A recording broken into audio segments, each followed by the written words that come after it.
Debs fled the wilds of New York City and eventually landed in the mountainy, watery Pacific Northwest, although part of her will always long for bagels and whitefish, a decent subway system, and eccentric East Coast people.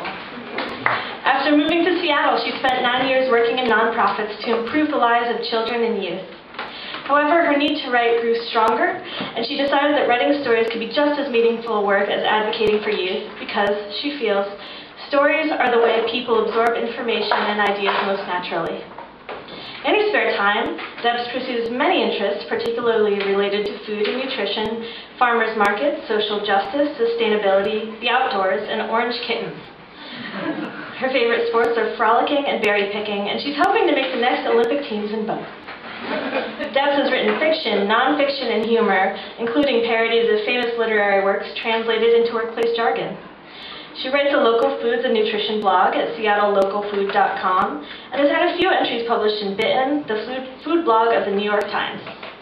Her short stories deal with quotidian experiences and the nuances of human interaction, as well as issues of science, humor, food, identity, gender, grief, nature, family, and interpersonal relationships. She looks for significance in moments that on the surface may be simple, everyday occurrences. Please welcome Debs Gardner.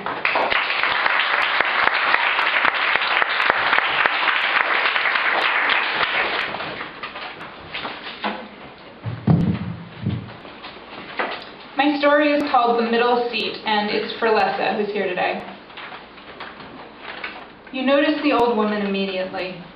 Perhaps it's because her styled hair and the lavender-framed reading glasses whose frames perfectly match her sweater remind you of your favorite great-aunt Pearl, the one who always pinned a cloth lilac into her white curls, even in winter.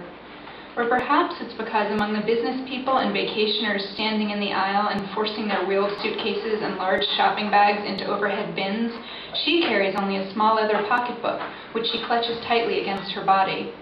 She waits. You watch her pull her ticket envelope from the pocketbook, glance at the paper front, and peer at the posted seat numbers.